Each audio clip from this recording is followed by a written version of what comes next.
In mathematical physics, I have started a very simple and important chapter, which is regarding the applications of derivatives. You have seen two lectures on this subject in the previous lecture, in my previous videos. Actually, these videos are meant for the students of plus 2 level with mathematics as a subject, and it is equally important for the students preparing for a very important competitive examination in India, which is meant for admission in different IITs and NITs, and that is IIT JAM entrance test. And apart from that, this chapter is also very important for the students of BSc with mathematics as major subject and also physics as major subject, as I have told you earlier, because the new syllabus has been framed on CBCS pattern uh, in all universities of India, actually in accordance based on NEP 20, that is New Education Policy 20. And the first semester course provides this chapter in its syllabus in first unit. And regarding this, we have actually studied the first concept of this applications of derivative, and that was related to the geometrical meaning of derivative or dy by dx. And we have also seen in that lecture a very important concept of finding the equation of tangents and normals. Okay. Now the second concept which we will study in this application of derivative, that is most important, and that is the concept of maxima and minima.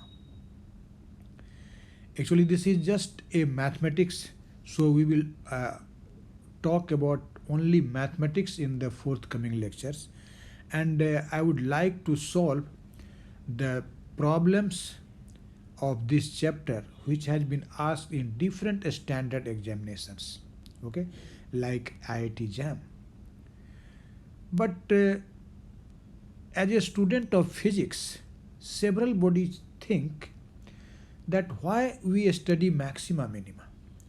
So my first lecture on maxima minima is based upon to know what is the importance of a study of maxima minima in physics. Why a physicist needs to study maxima minima, and why a physicist must know about maxima minima for the study of physics. So this lecture is mainly just an introduction to maxima minima, and I will actually discuss in this lecture only the importance of maxima minima in a study of physics.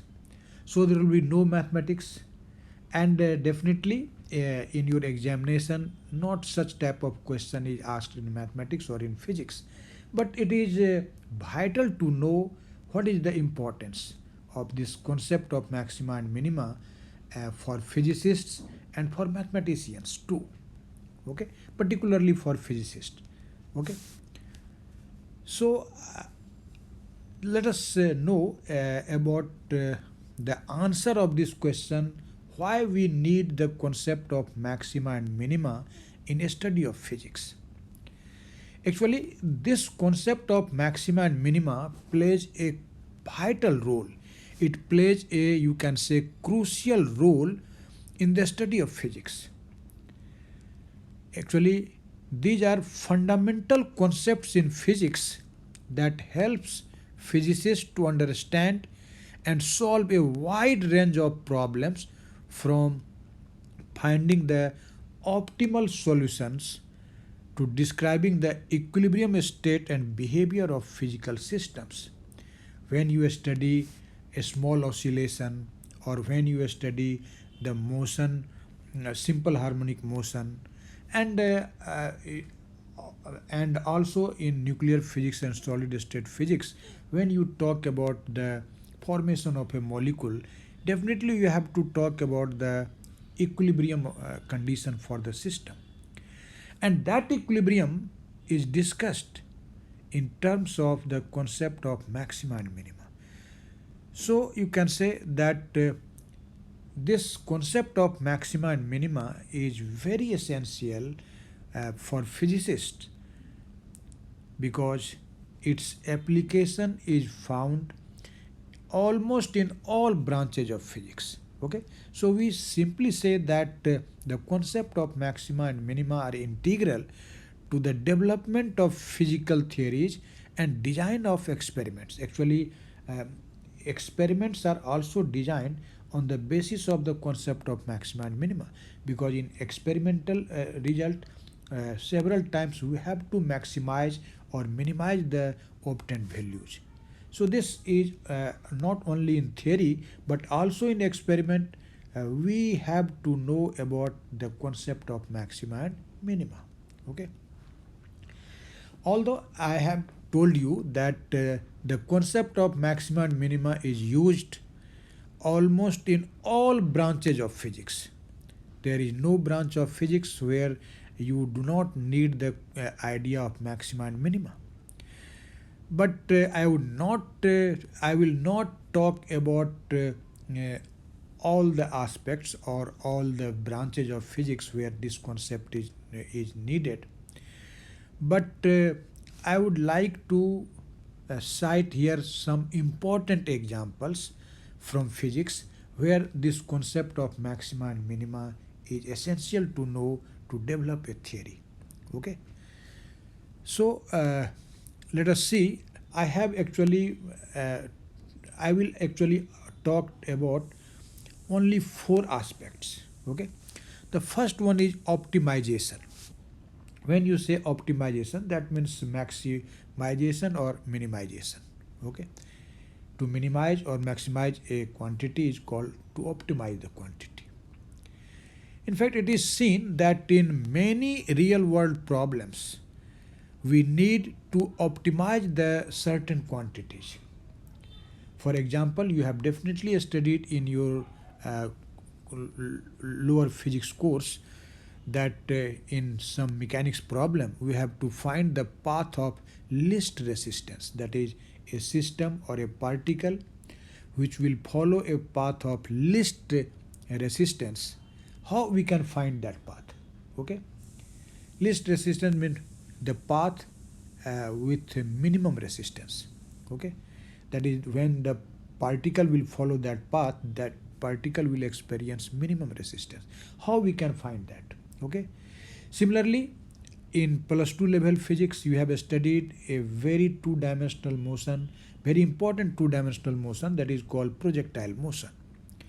And during the study of projectile motion you have obtained sorry, the expression for range of the particle. And when we get the expression for range, then we think about what will be the maximum range and how we can find the maximum range, okay? And what will be the condition so that the range will be maximum. So to solve such type of problem, definitely you should know the idea of maxima and minima. Only then you can solve such type of problems. Okay. Again, in particularly in all branches of physics, you will see that we talk about the energy of a system. And you know, energy of a system and the value of energy of a system depends on the configuration of the system. And when our system is actually particularly in equilibrium state, its energy is either minimum or maximum. Okay. So how the configuration that minimizes energy, it is very essential to know. So these are some important examples, and if you want to handle such type of problems, definitely you have to we have and we need actually the concept of maxima and minima. So this concept of maxima and minima helps us to find the best solution of these types of problems. Okay, so this was the first point, that is optimization, where the concept of maxima and minima is needed. Now we will talk about some another second another important example where the concept of maxima and minima is vital, very important, very essential, and that is actually the concept of equilibrium. Equilibrium state of a system always corresponds to a minimum energy or maximum energy. It may, uh, when the system is in equilibrium, actually the net force on it is zero, and when net force will be zero, the potential energy of the system will be either maximum or minimum. Okay, you can see this figure here. This V of R actually represents the potential energy function, which actually depends on R, which is actually the separation between two particles. These are the two particles which interact one another, and due to this interaction energy is developed in it. But what will be the separation so that this system will be in equilibrium? That is actually found by plotting the graph of V of R in against of R. Now let us consider an arbitrary graph. Let us see this graph. I have actually considered this curve. It is here this function is not defined, so we have just considered it. And you can see in this figure that corresponding to this point P, the potential energy function is minimum. You can see. And this point actually corresponds to the equilibrium position. So when V will be minimum, then equilibrium will be established, and at equilibrium the separation R becomes R naught. Okay, so in this in such type of problems, we can actually find what will be the minimum value of potential energy, when it will be minimum, okay, and when the system will be in equilibrium. All these things can be found only by minimizing this potential energy function and using the condition of minima. Okay, but during equilibrium the potential energy function may be maximum, as you can see in this figure that I have shown the graphical plot of this V of R in against of R. And if your curve is like this, then corresponding to this point P, you can see the potential energy function is maximum. And when V will be maximum, then again force will be zero, because this force is defined by minus del V by del R. Okay, and if V is maximum, then this del V by del R will be zero. Okay, we will study this fact in the forthcoming lecture. So you can see that if you are talking about the problems related to equilibrium of a system, definitely you have either to maximize the potential energy function or minimize the potential energy function. So the concept of maxima and minima is essential to deal with such type of problems of equilibrium. Okay, so you can think that whenever we talk about equilibrium, we can understand the theory properly only when the concept of maxima and minima is in our mind. Okay, so this is in dealing with the problem of equilibrium, the importance of maxima and minima is vital. Okay, now I am giving you third important example, which is laws of nature. Actually in our nature, broadly you can say that our nature manifests in two things. First one is matter and another is radiation or wave. Although in quantum mechanics, this matter and wave are not different because wave is always associated with matter. But if you are talking in terms of classical physics, you can say our nature manifests in two things. First one is matter. Matter means particle, and the another is radiation or wave. Okay, and you will be very happy to know that the first aspect in which our nature manifests, that is matter or particle, is governed by a particular law which is called principle of least action. Principle of least action. You will study this principle of least action in your course on classical mechanics. On the other hand, when you talk about wave, then you will see that wave, particularly the light wave, is governed by a particular principle which is called Fermat's principle.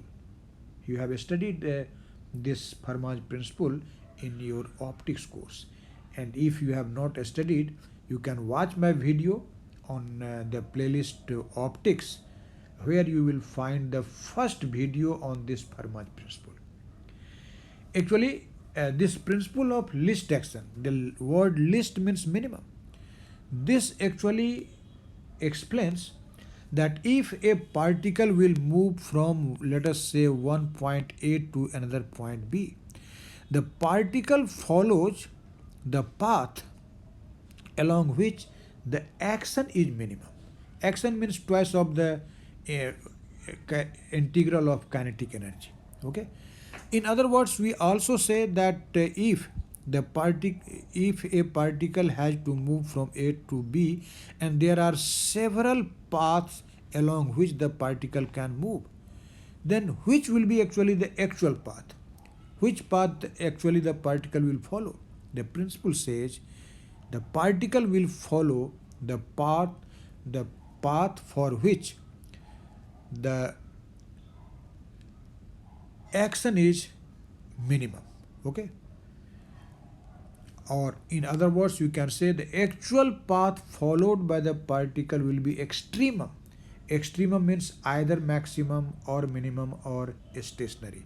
It means you have to compare the path followed by the particle with the neighboring paths, and the actual path will be either maximum or minimum or stationary, means that will be equal to the neighboring path.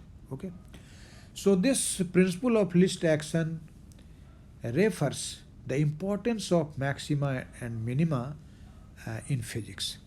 And similarly, according to Fermat's principle, you know that if light moves from, let us say, point P to Q, and there may be several paths, the light actually follows those paths along which the time taken by light or the optical path traveled by light is extremum, that is in comparison to the nearby path.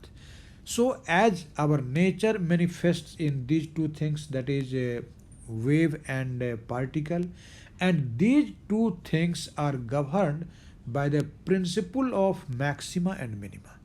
So you can see in this way that actually the concept of maxima and minima is very important. It is essential for the study of physics. Okay.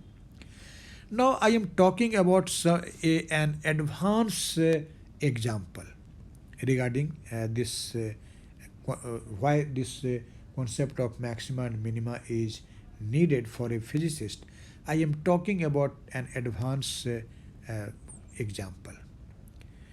Actually, when you will study higher physics, particularly quantum mechanics, then we study the field theory. We also study field theory in electrodynamics. Okay, in electrodynamics and in quantum mechanics, we study field theory, and you will see that the a study of fields like electromagnetic field or quantum mechanical field, the study of maxima and minima is very essential. Why it is very essential? Because in a study of these fields, we have to solve some complex differential equation, and those complex differential equation can be solved only when we have an idea of maxima and minima. Only then you can solve it. Okay. So solving the complex differential equation to know the behavior of fields and particles, we need the concept of maxima and minima. Okay. So these were some important examples from physics which actually implies that the study of maxima and minima is essential for a physics student or a physicist. Okay. And that's why now in our syllabus we have to study mathematical physics, particularly this chapter maxima and minima, uh, and so this topic has been included in the new syllabus of your physics. Okay. Now in forthcoming lecture we will see the concept of maxima and minima, and as I have told you, we will solve the numerical problems which will be from different standard examinations of India. Okay. And not only India, but such problems will be asked in different examinations abroad too. So definitely you will enjoy my videos on this chapter maxima and minima in few after few days. Okay. Thank you very much.